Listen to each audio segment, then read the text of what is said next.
Hello and welcome to this very special show on NDTV, Lit Storming with two brilliant authors, Shashi Tharoor and Chetan Bhagat joining me. They've got so many things which are not common. In fact, they're different in so many ways, completely different styles, but they have this one commonality. They say it like it is. Thanks so much, Shashi Tharoor and Chetan Bhagat, for being with me on this show. Of course, it's World Dictionary Day as well, so that's another interesting aspect. Shashi, many say that you're a walking dictionary, so is it nice being on television today? Yes, actually, World Dictionary Day was something I didn't even know existed until a few years ago when a media outlet came and cornered me on that occasion. And now that I have a Tharurosaurus out, I suppose I actually have a special affinity for the day. Chetan, so this is the first time that Shashi Tharoor and you are both actually interacting on television together. So it's nice that an article of yours, in a way, brought out the areas that both of you have in common, or brought out at least one area that you agreed on. Yes, I mean, it's what you say matters, not the language. And although we both speak the same language, but I think we would all agree in India there are two kinds of English. One is the Chetan Bhagat English, and one is the Shashi Tharoor English. So they can feel like very different sometimes. But yeah, what we both agree on, I think, is we want a rich, prosperous, and harmonious India, and that remains the same in whatever language or whatever choice of words you use. I think that's actually a very interesting point you made, Chetan Bhagat. I'd like to bring Shashi Tharoor in on that, and you as well, because when you talked about Chetan Bhagat English and Shashi Tharoor English, some would say that it also becomes about what people call two different Indias, that, oh, there's a intellectual elite, a St. Stephen's going college, which is something which has been edged out by a new India, and a new different kind of Indians who don't think how you speak English or the accent you speak is important. But what you're saying is that you agree on the core values of India. Shashi, would you like to come in on that? Yeah, I mean, I am a little wary of all these easy dismissals of elitism. I mean, I think Chetan went to an IIT, worked for a multinational bank in Hong Kong. I'm not sure who's elite, him or the guy who's wearing a munda and trudging through the fields of Tiruvananthapuram in the heat to win a popular mandate to contest an election 3 times over. So, I mean, frankly, elitism is a challenging concept. But I would argue that, in fact, in many ways, if you can see exactly what we're talking about here, we're talking about certain values and ideals which can be expressed in different words. Mm-hmm. In the case of Chetan, he's actually expressing them, I would say, in an English which is accessible. He will himself tell you that I reviewed one of his very early books in a very complimentary manner in an American publication, urging people to understand that this is somebody who was speaking to the aspirational youth of small town India. Mm-hmm. And I think that's a very significant audience for him to reach. Whereas you're right, my books were targeting a slightly more educated, if you like, cosmopolitan sensibility.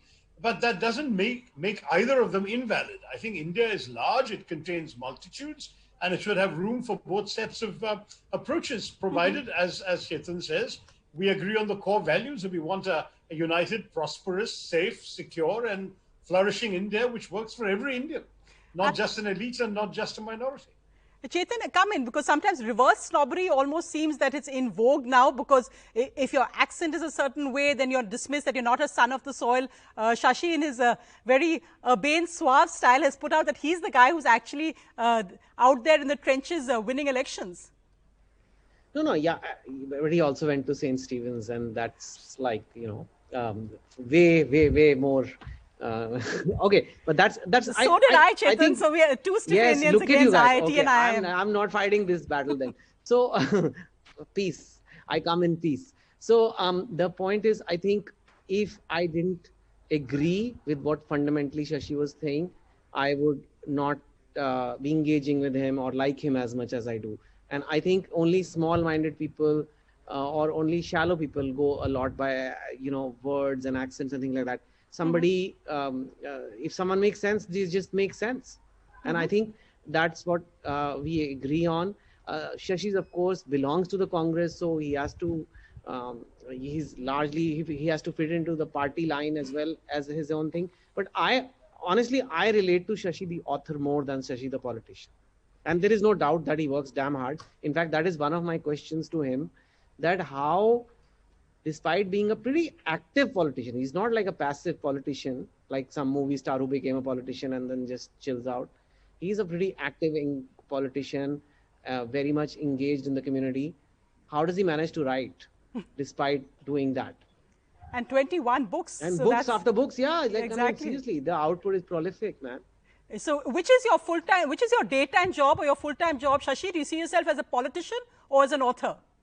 Well, politics has brought with it certain responsibilities. I'm accountable to the 2 million residents of Thiruvananthapuram who have voted for me and put me here. So they get first claim on my time, which is why, in fact, most days my writing starts after 11 p.m. when the last political call or message or request has been dealt with. That's when I can allow myself some me time to think in terms of what I want to write about.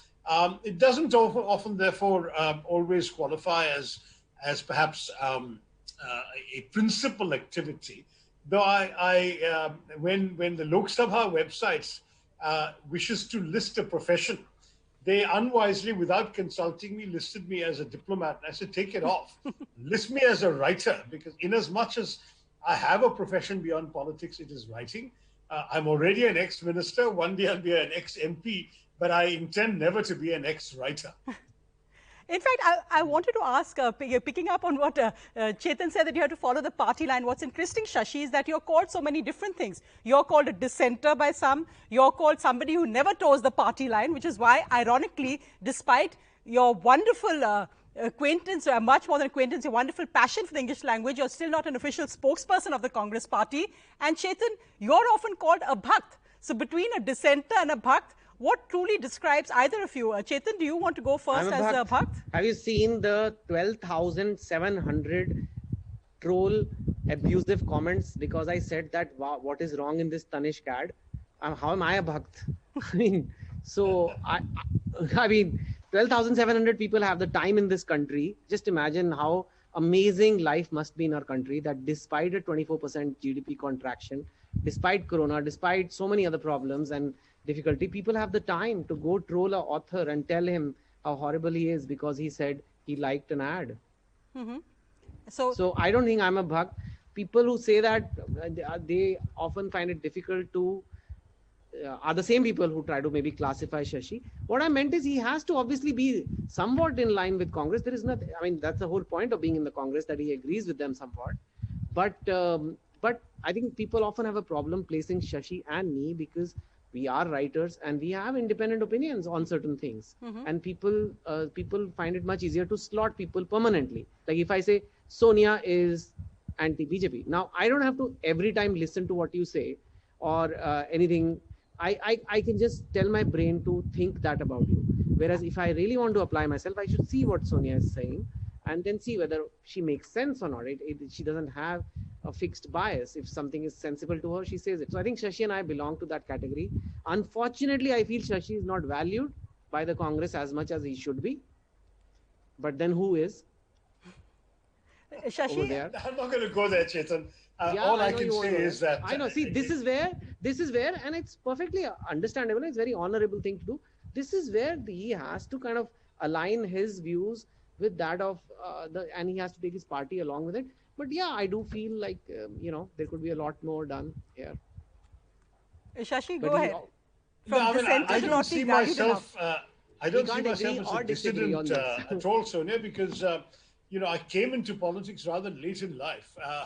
With not just a fully formed set of views and values and beliefs, but with a very long paper trail. It was going to be very difficult to disavow my decades of writing and speaking about liberal values, about the pluralism of India, about my vision of what India is all about. I published books on Indian politics without being in Indian politics. I published books on Indian history. I published a biography of Nehru. I have all these ideas and contributions that I'm not going to disavow because I've suddenly joined politics. So I joined the Congress party because I largely agree with what it stands for. Now, once in a while, if we don't see things eye to eye, I can always stay silent, and very often I prefer to do that rather than to needlessly divide opinions within my party. Mm-hmm. If once in a while something I say is either misunderstood or not appreciated, that's part of the price I pay for being an individual with my own mind. I've always said to any Congress leaders who had any problem with these things. And listen, if all you want is a rubber stamp, then you don't need me. I mean, the fact is that when you asked me to come into politics, presumably what you wanted was me with my ideas, my abilities, my talents, such as they are, and my vision and my ability to put them across. Some of the criticism has also been, frankly, a bit ignorant. When I said, for example, that before the 2019 elections, that I was fighting to ensure that my country didn't become a Hindu Pakistan. Yeah. I was astonished to see a young spokesman of the Congress party very sort of disapprovingly saying, oh, our leaders should choose their words more carefully. Well, young man, those were words chosen by Jawaharlal Nehru. It was his phrase that I don't want India to become a Hindu Pakistan. And I, in my overeducated way, assumed that every congressman was schooled in these things and knew that. Very clearly, some don't. So it is sometimes a challenge, but I also feel the media loves to inflate these things, make a bigger controversy out of a small misunderstanding, and thereby create all this label of dissident. I'm not a dissident. If I were a dissident, I wouldn't be in the Congress. I'm in the Congress because I really believe it's the best alternative to the government, whose follies have been documented amply, including lately by Chetan. And as for these labels, I think they deny the individuality of the person. I think Chetan is very right to resent being pigeonholed. He has been very, very, I would even say, uncritical of the government at certain moments, but he's also told it like it is at other moments. And I think when I've endorsed Chetan's views on Twitter, it's been because I agreed with what he said. I don't have to, I don't have to sort of suck up to Chetan, and nor does he need to suck up to me. I hope that when we express appreciation of each other, it's genuinely because we agree with what the other person said. And have the freedom to do that is what I hope individual politicians and writers will always share. Right. But of course, individuality in political parties, that's a whole separate debate. But Chetan, so when Shashi said that he actually retweeted your column or commented on it because he liked it, the tweet he came out with was special as well, because you said, I don't want just a simple like or just a simple comment, Shashi, I want a Shashi style. So did you understand what he tweeted when he first did? I have to say, I don't completely. Well, firstly, I'm not going to get praise every day, right? It's not a daily thing. It's a rare thing. And then it is coming from Shashi. Then might as well make it memorable and make it count, make it something I'm actually going to print it on a big A3 paper and frame it, the tweet, because I thought, let's make it a day to remember. I also genuinely wanted to remind people on Twitter that you can use this medium positively. You can have fun with it. You can actually talk about things. We can make a laugh. We can have a laugh. We can agree. We can disagree. We can, we don't need to be as nasty as some of the people are. And I think when someone like a Shashi does something fun, I do something fun, there is a messaging there. So I think it was that. But what he said to me, although many people have tried to explain those words to me, and I have a list of that, but Google Translate couldn't do it. Shashi, are you going to do a Shashi Translate? He couldn't do it. No, thanks. I think Chetan was a very good sport in that, because he just, got into the spirit of it. And I must say that for me, this whole business of my using big words has become a bit of a joke. I've begun to take it as a joke, because the truth is, I don't actually use I don't use perhaps as simple language as Chetan does, but I do use language in order to communicate, whether it's to tell a story, make an argument, convince an audience. It would make no sense to use words that the bulk of people don't understand. But this reputation got stuck to me because of one tweet in which I denounced a certain vicious news anchor as having issued a farrago of misrepresentations, distortions, and lies, words to that effect. And suddenly, the Oxford English Dictionary, no less, tweeted that they'd had 1 million Indians searching for the meaning of farrago and what accounted for this. And from there, this became, people even opened parody accounts calling themselves Mr. Farrago and so on. So then I said, well, all right, this is what I'm going to be accused of, may as well capitalize on it. So a few months later, when a certain chief minister who'd been elected as an ally of the Congress jumped ship and went to the other side, I just decided to take the mickey out of him by not naming him. So I say, word of the day, snollygoster, meaning a shrewd, unprincipled politician. First usage, USA 1845. Most recent usage today.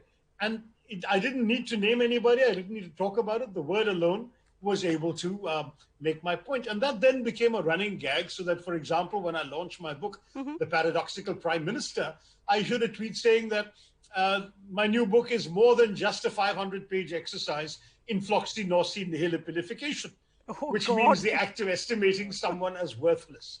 So I was trying to say, look, read my book, because I'm not just saying the Prime Minister is worthless. It's a more complex analysis than that, so please read it. But by using a word like that, I got people talking about the word and thereby talking about the book. So it just became a bit of a running joke that I'm happy to extend, thanks to Chetan's willingness to play along.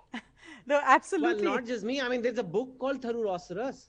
I mean, it's not just me. I mean, I you're have it making right it here. official. You're publishing a book called Tharurosaurus, or what a tongue twister that is. So No, I think, but let me actually just point out, Shashi, it's interesting because you just talked about that Farrago, because right now we're going through the same Farragos now, I mean, I'm sure you're very happy that it's moved away from you, but we now find that there's a Farrago every prime time, in a sense, that in the world we're living in terms of on television seems to be on even crazier Farragos, actually pointing to what Chetan's column said, that get off your phones, stop watching this kind of rubbish and look at what's actually happening around us. Do you think the Farragos have dispelled at all or are getting worse? Well, I mean, to be honest, I think that it's really shameful what this individual and the wannabe imitators on a couple of other channels have done to the nature of the Indian public conversation, as well as the standards of television and of public discourse. I mean, media trials have been commented upon adversely by various high courts. He cheerfully ignores them. After he manufactured lies about me and incidents that had never occurred and that he claimed to have evidence of, which was impossible because it never happened, I sued him. I sued him because even though I had been advised by everybody in politics, don't bother to sue for defamation, you'll never get justice and people move on to the next defamation. So don't bother. And therefore, for some years, I didn't take any legal action. Finally, something snapped and I sued him. The case is dragging on for years. But the last hearing, the judges urged him to control himself and to stop behaving in such an intemperate way. And he once again ignored them. So you've got to a situation now where people are able not just to defame with impunity, but to disregard the strictures Right, and in fact, I'm imposed taking by it the beyond an judiciary. individual in this case because I don't want to. I'm taking it beyond. No, I know. And in Yes. this particular case, in any case, this individual has a couple of wannabes. So there are at least 3 channels at any given time. But in this particular incident, this is exactly what happened. Let me take a dissimilar situation because this is still sub judice. And for that matter, my own problems are still sub judice. But I'll take a different issue. Do you remember a few years ago when there was this whole controversy about Indian students allegedly being beaten up in Australia? Now, the Australians had a totally different explanation for what was happening. But this gentleman and his channel went overboard, alleging that there was an essential racist sort of gunning for Indians approach in Australia. And your channel and one other channel reported it much more moderately with views from both sides and the Australian government's explanations about some Indian students working illegally after dark and being Right. out therefore at unsalubrious hours and so on. So I remember when this gentleman came to interview me, I was actually in the Ministry of External Affairs at the time, frothing at the mouth about this. And then in those days, there was still tape. So when the tape ran out, he had to pause in order to have his cameraman load in a new tape. So during the thing, he was completely relaxed and chatty during the tape change. And I said, listen, do you really believe everything you're saying? And he said, who cares what I believe? I'm playing the story this way. I have a 45% in the TRPs. NDTV and India Today are playing it as responsible statesmanlike, and they have 11 and 13%. I rest my case. And then the tape was put in and he started frothing again. So there is a certain cynicism that you will exploit somebody's death, you will cause people grief, you will accuse them falsely of crimes they haven't committed. All of this just in order to raise your ephemeral, transient TRPs. No, I mean, well, it is exactly the what you're equivalent saying of is that selling your what I think soul. the It's TRP sad. scam has exposed, not just about one channel, I think of the larger thing, but Chetan, come in on that. Because I think what Shashi started with, at the end of conversation, the end of dialogue, the end of the belief that while you may have different views on some aspects, that you may agree on certain other things, and you don't have to be adversaries or enemies or sworn to shout at each other every time you actually have a dialogue. The whole TRP racket, the larger kind of discourse that we're currently seeing around us, what's happening to that India, the argumentative Indian, as Amartya Sen once wrote, he could never have imagined what it would have come to today. yeah. Firstly, I think even the TRPs now are under doubt. But I'm not surprised because if fake news is okay, then fake TRPs also is just the part of the same thing. I think, Sonia, what we had long past left the ethics of truth and fact-based journalism that had been crossed. In fact, I'm kind of like, okay, there's no point even talking about it. That ship has sailed long back. Fake news, like the Australia one, Shashi gave an idea, example of. Don't say that, Chetan. We don't say that. But it has. But it has, Sonia. We are If still I some tell you, idealists in the profession. yes, but if I say to you right now, I saw a UFO in the sky, I saw aliens in my street. Okay, it's fake news, but it's interesting. You might even not you, but I'm just saying the media might run it. So then, where is the what else has happened? Another line has been crossed now, which I think is very bad, which is innocent people will be harmed to sell fake news. It's one thing to do loony news. Okay, there's a rebirth or there's some UFO sighting or there's some alien, which is fake. But okay, there's no harm as such. But then when you need a target, a gladiator target, someone must be harmed. Someone must suffer to draw the audience in more. Whether it's an actress or it's somebody else. That is where I think things are going really out of control. Because literally innocent people, whether it was the Tablighi Jamaat, which the court also later said that this was unfair, you need somebody to get hurt.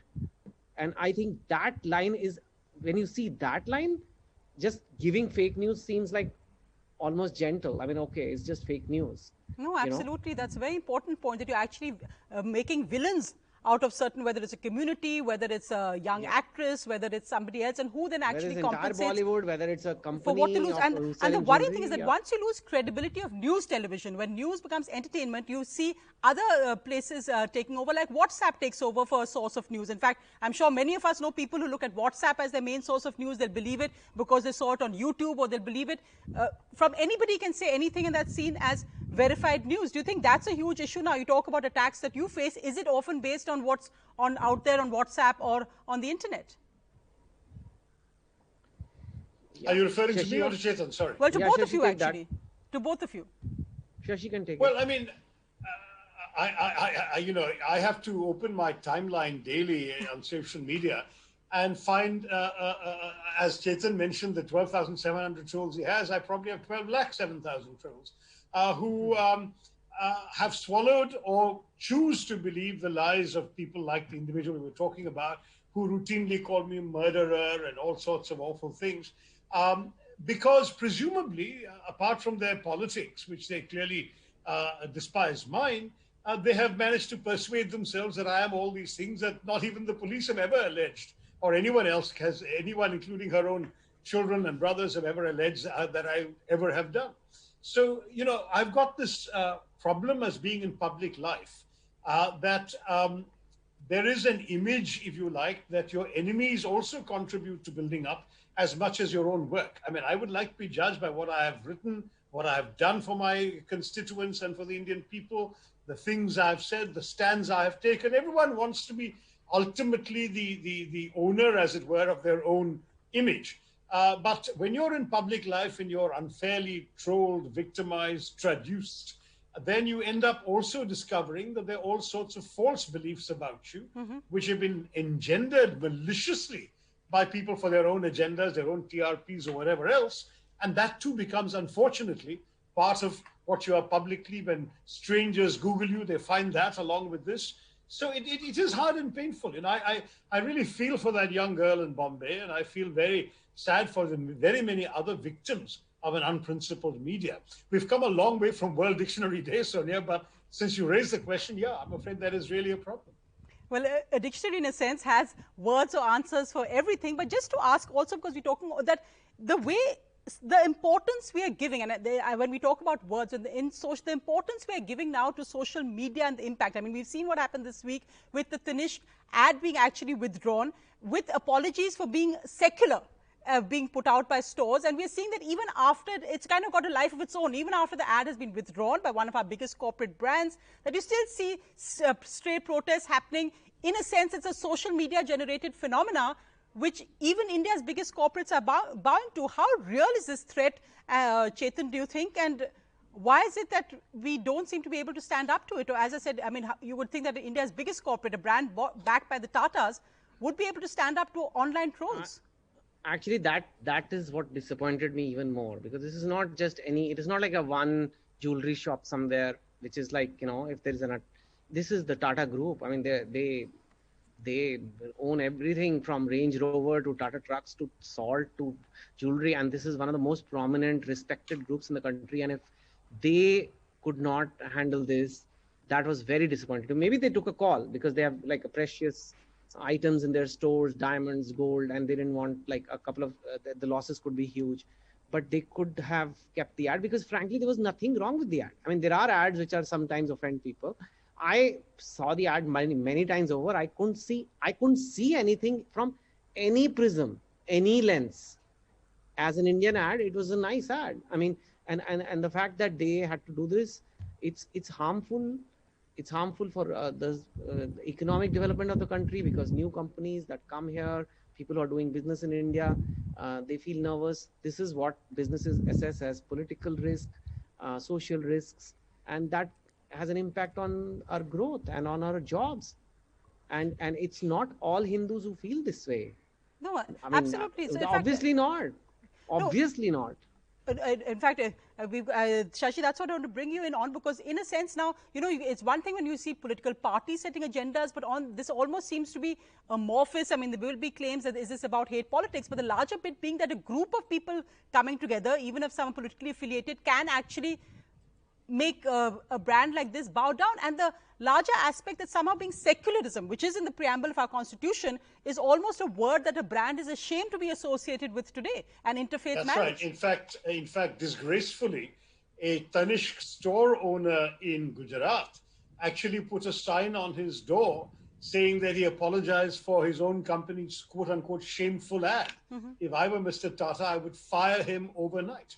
But apparently what has happened is, when you speak about a group of people coming together, it wasn't just their tweets and posts on social media that intimidated the company.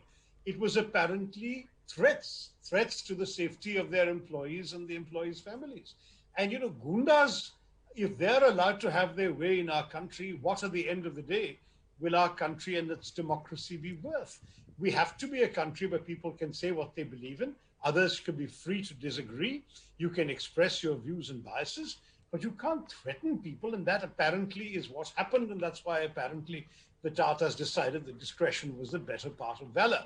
I still think it was shameful. And for one of their own employees, one of their own stores, to call their own ad shameful and disavow it was even more contemptible. But what is even more ironic in all of this, which Chetan probably knows but hasn't yet mentioned, is that Tanishq, as an advertising strategy, has been trying to depict itself as a brand with a difference that caters to different clientele. It's trying to encourage younger people to break away from the traditional conservative family jeweler their parents and grandparents went to and strike out afresh. That's why, for example, they had ads earlier promoting remarriage of divorced couples, where the bride has a little son with her. There was an ad like that. There are ads embracing the LGBTQ community. So they were always this very bold company. Now, this actually is a relatively unbold thing to do. There are lots and lots of interfaith marriages in our country. 5% of marriages in our country are either interfaith or intercaste. Why on earth did they back away from this when they had the courage to stick to those other ads? I find that they have actually betrayed their brand. No, and speaking for myself, it makes me less inclined to ever patronize Tanishq. Not that I'm buying much jewelry for anybody, but if I wanted to, because I really feel they lack the courage of their convictions. I think what they did was shameful, and those who made them do it through their intimidation and threatened gundagiri are even more shameful. No, and standing up to bullies also, I think, an important point, because we see so many individuals do that every day. So at the risk of whether it's young student leaders, whether it's people online, whether it's young actors, also the question of standing up to online bullies. But finally, as we are ending this special show, Shashi, you talked about World Dictionary Day. What's the one word you'd like to use to describe the current political climate in India, what's happening in India today? And I actually maybe take out political, but the current social, political, everything. What's the one word you'd like to use? A very simple word, dismaying. I feel dismayed. I feel distressed. I really feel that we are plumbing new lows each day in almost every way, whether it's the way in which we're dealing with COVID, the way in which we're dealing with our social lack of cohesion, the way in which we're dealing with the border situation with China. You go up and down, there seems to be nothing but reasons for dismay all around. So I would say the current situation in India, sadly, is dismay. Chetan, what's the one word you'd like to use? It's bad. Sorry? Bad. It's bad. There you are. That's the difference between Chetan and me when it comes to It's just that I'm just being as simple as possible. It's not good. I mean, you know, I'm trying to explain to people, it's not good. Yeah.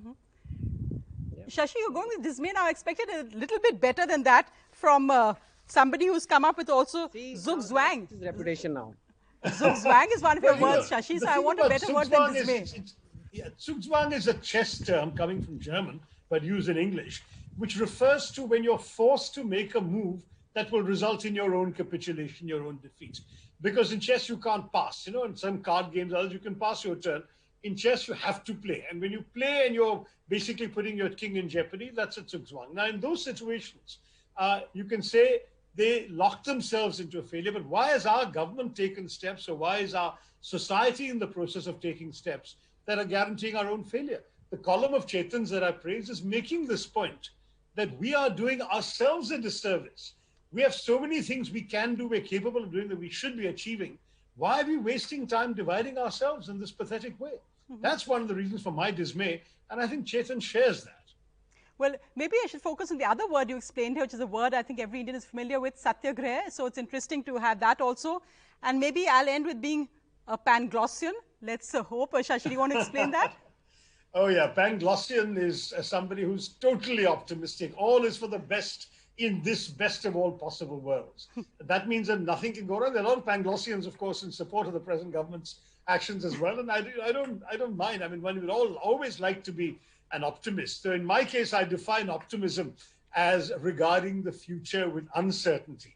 A pessimist says things are bound to go wrong, things are going to go to hell, it's terrible, etc. An optimist says, in my view, things just might go right, provided we do the right things. If we do this, we can get it to work. Our country can. I'm an optimist about India fundamentally, because I believe we have enough of the elements that if we handle them right, we can actually make our country everything that Chetan and you and I want India to be. And Mr. Modi says he wants India to be. But we're not doing those things. And unfortunately, we're doing a lot of the opposite things that divide, that set us back, that impede us, whether it's demonetization, whether it's communal bigotry, whether all the things, the forces and currents we're seeing up there that are pulling us back, when we could really be a successful, prosperous, and an India that works for all Indians, Absolutely. Irrespective of caste or religion or region. And think that's really what I would love to see. And so I think yes, there is some ground for being Panglossian if we can do all the things right, but we still have to do them. It's not enough to just do the right thing. We have to do the thing right. And that's what I think India needs to wake up to. I think the focus on doing the right thing is interesting. And Shashi, I'd recommend you send your book to each member of parliament, because it'll be interesting to see some of these words come up in parliamentary debate as well. And Chetan, I think your point of communicating simply is, of course, something which is key for every politician. And So, very Chetan, you simply never thought of politics at all, because your message is clear and simple. You never thought of politics. No, because Shashi is the perfect, I'm living vicariously through him. He's doing all the hard work, and it's too much work. I can't do it. And in terms of simple things, you know, to add to what Shashi said, right now we are heading towards being poor and proud. Don't be poor and proud. Be rich and humble. That's the nation we should be. Nobody respects poor countries. You know, you got to be rich and you got to be humble. I'm happy to endorse that 100%, Chetan. Yeah. Well, it's wonderful to have both of Let's be rich and let's be humble. I actually said that 20 years ago to an Indian ambassador to the UN. I remember it was the time of the Iraq War. I said, if you want people to listen to you, just become rich. Why do we in India follow policies that keep us poor? And that's one of the reasons why, like you, I celebrated And that's when a Congress government was in power, Shashi. Yeah, I said 20 years ago, I meant 30 years ago when the Iraq War of 91 was happening. Okay. So yeah, I mean, the fact is that I was indeed at one time a critic of the, as I said, I have a paper trail. I can't hide any of the things I believed and written. So I was a critic of the Congress. I became a fan after liberalization, after the opening up of the economy. And as the Congress had disavowed its emergency legacy to become the best supporter of democracy. So I am very much a supporter of the post-91 Congress. But as a student of history, I'm also a huge fan of the historical Congress, especially epitomized by Nehru, Mahatma Right. Gandhi, those galaxy of leaders of that time. So there's a whole history there, Absolutely. including aberrations of things I don't agree with. Now, when I was an independent commentator, I could disagree more openly. But today, I don't think the Congress is Well, doing as I that said, much but that it's we need to nice disagree. today to have Shashi Tharoor and Chetan Bhagat, both, as I said, with very different perspectives, but wonderful to agree on core issues. I think that all of us do as Indians. Thank you very much for being on this show. But I just want to ask before you go, Shashi, I don't know if you noticed the pun. Chetan, did you catch it? Why is this show called A Lit Storm? What's lit about it? A millennial told me this, so come on, Shashi. Yeah. Well, the millennial use of lit is quite different from the old Inglit approach that also suggests lit. So I think you guys got a very good pun. I mean, I think that I think Chetan and I are both lit, but at the same time, you wanted to talk about lit and words as well. So congratulations to NDTV for being totally woke. Chetan, are you lit? I'm very lit. I'm very into it, man. I'm very into it. I'm on Instagram. Right. So that's where you learn to be there. Instagram is very action-is. Twitter is where all the people, old people come and fight. Absolutely. That's where we oldies are, at least I am. Thank you so much, Shashi and Chetan. It was wonderful to have you on this lit storm on NDTV.